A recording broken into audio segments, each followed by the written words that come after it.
Hi, folks. Matt and Laura Brune here, Mr. and Mrs. Electric. We've been getting a ton of questions about home generators, haven't we? Yes, we have. So we're at Mr. Electric World Headquarters, and we're going to share some shocking news today. Oh boy, brace yourself for some more awful puns before this is over. Awful puns, but we hope that there's some learning. So let's just jump into it. All right, let's go for it. The first thing people want to know is what kind of generator, whole home or portable? Can you talk to us a little bit about that? Yep, so those are the two main categories. And you see on the left here, you've got your whole home generator.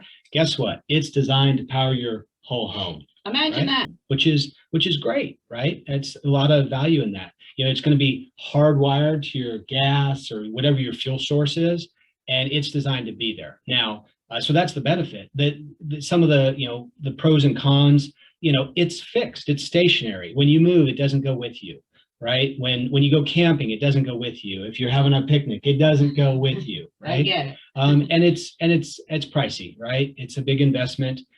Portable generators can run, Portable? Sorry, yeah, thank you so much. Whole home generators, you might be looking at $15,000 to $22,000, $23,000, $24,000 for the generator and the full installation. So that often causes folks to pause a little bit. On the other hand, you've got your portable generators. So portable generators are, guess what? They're portable. Imagine that. Right. So obviously there's it's more flexible. You can take them to the barbecue. You can use them at your work, your small business, or other ways. But then you also can hook them up to your house. Now, let's talk cost, because then we're going to go through some of the other aspects of it. But from a cost perspective, you 10 to 20% of what a whole home generator, in many cases you can get outfitted completely. There's some good quality portable generators, below $1,000 that you could use. Then you're dealing with, well, what changes need to be made to my electrical system? And that's where Mr. Electric can come in and help you, because it's not, your generator is part of the expense, but often it's making the investment in your electrical system increases that cost, and we can walk you through what that is. Right.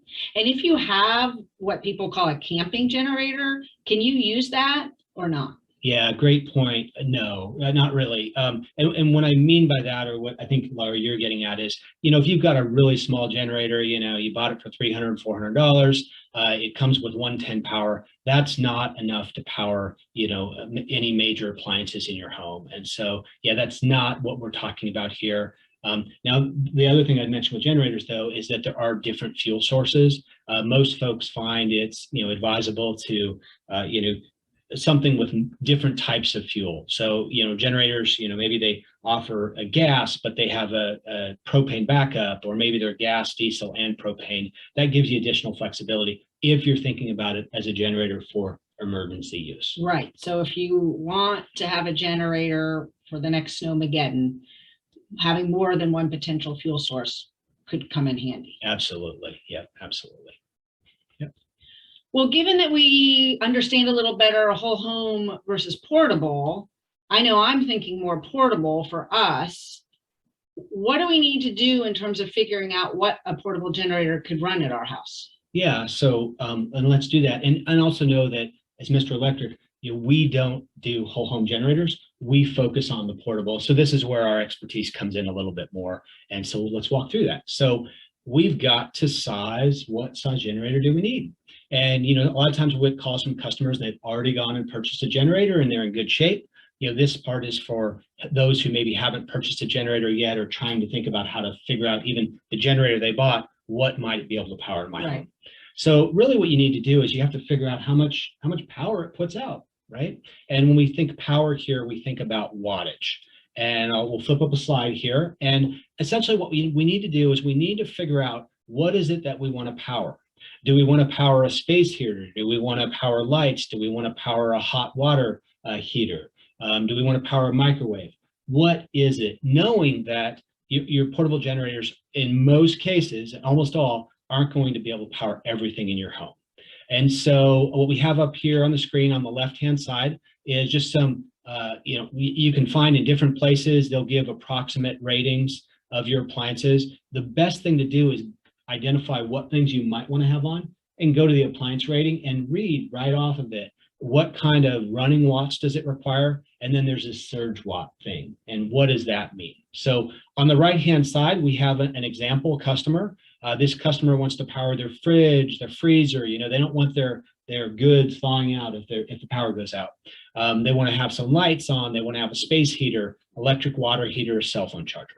And so you see that middle column talks about or shows the rated running watts. So all you do is you total all those things up that you want to run. And in this case, it would be 79, 75 watts. So that's 8 kilowatts or 8,000 watts is what you need. But then you have to think about the surge watts, because when these appliances, you see the fridge and the freezer up here, when they turn on, they may surge up to 2,200 watts, and you need your generator to be able to handle that load. So in this case, though, you don't have to select all of them. You'll pick the highest of the surge watts, and then you'll add it. So in this case, they added 2,200 to 7975, and that's where they got 10,175 watts, or just over 10 kilowatts needed.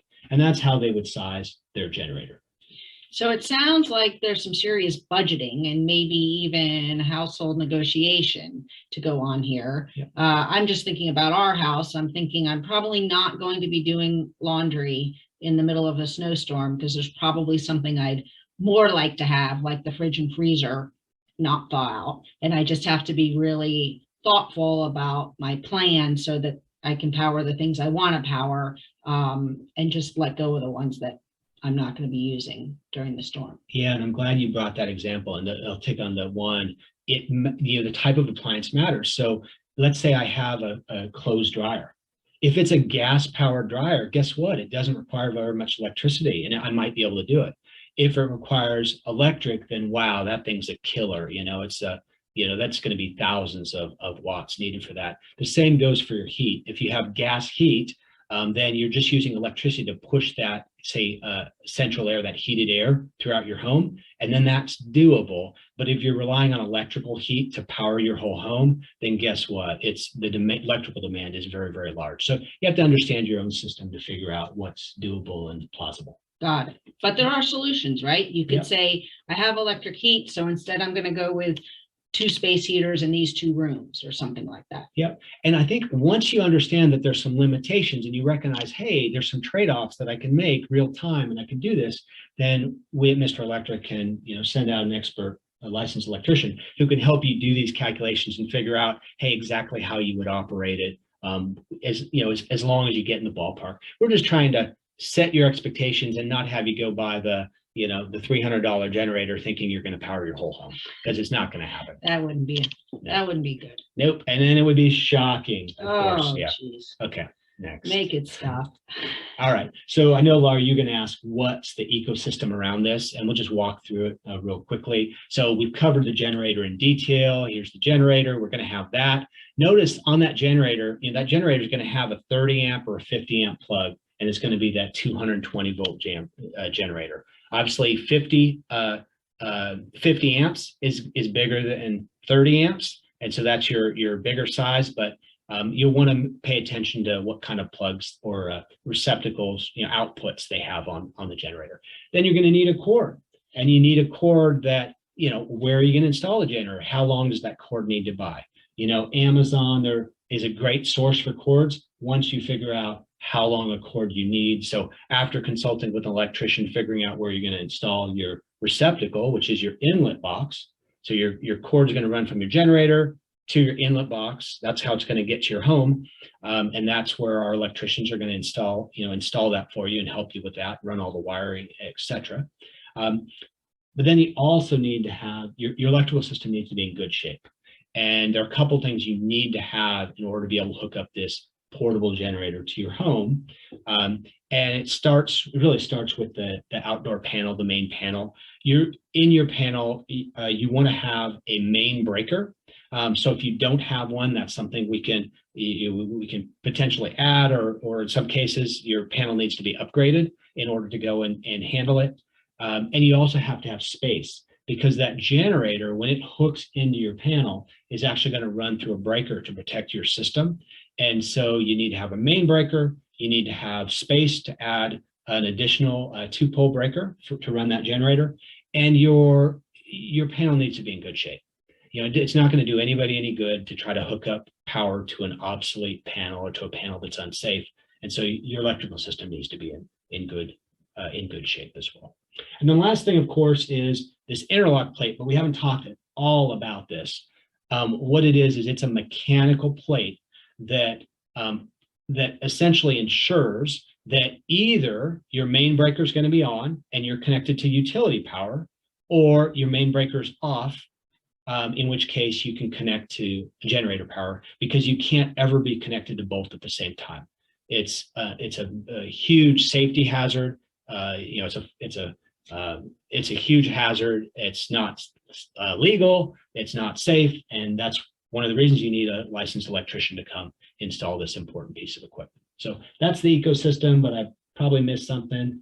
Oh, that makes sense to me. I was just thinking about how frequently the power cycled off and on during the last big snowstorm, and therefore how important that interlock plate is, because you need to make sure you're on one or the other. Yeah, this is the big thing that everybody's concerned with portable generators. You cannot be connected to both utility power and generator power at the same time. It's unsafe and it'll hurt people. Okay. All right.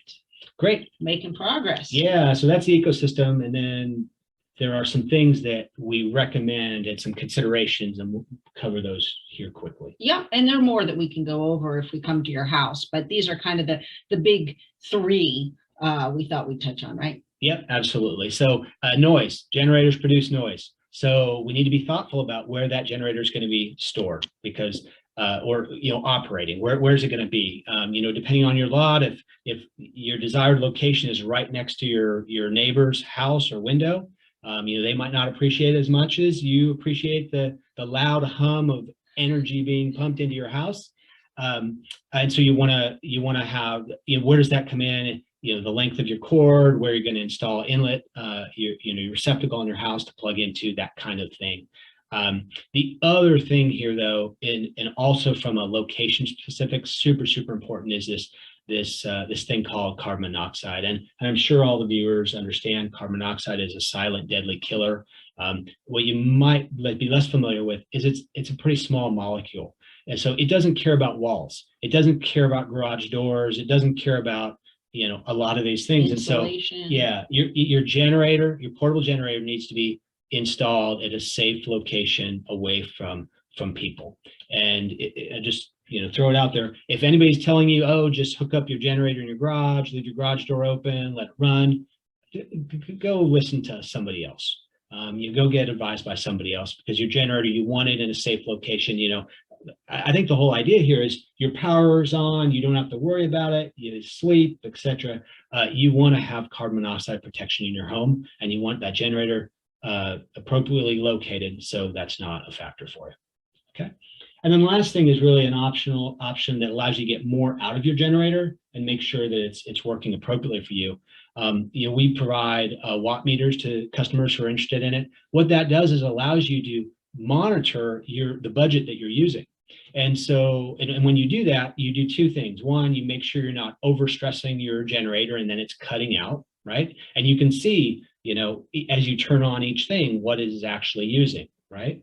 And the other thing it allows you to do is it allows you to get the most out of your generator, because a lot of appliances, they may show one rating and that's what they operate at, but they might be using a little bit above and maybe operating below, and your watt meter allows you to monitor usage so you get the most out of it. And so that's a valuable option that people ask about as well. Oh, I think I'd like one of those. To me, I'd be the type of person who would either be anxious that I was overdoing it. And let's face it, if I'm using the generator, there's enough anxious stuff going on, or afraid to get the most out of it because I wasn't sure how much I was using. So I really like that idea. Yep. But this is really just the tip of the iceberg, right? There's a lot more we could tell you, a lot more questions you probably have. And that's why we send out a licensed electrician to come look at your home, because every house is unique. And if you would like more information, please give us a call. We'd be happy to help. Absolutely. Thank you very much. Thanks. Okay. Take care. Bye-bye. Bye-bye. It's designed to power your whole home.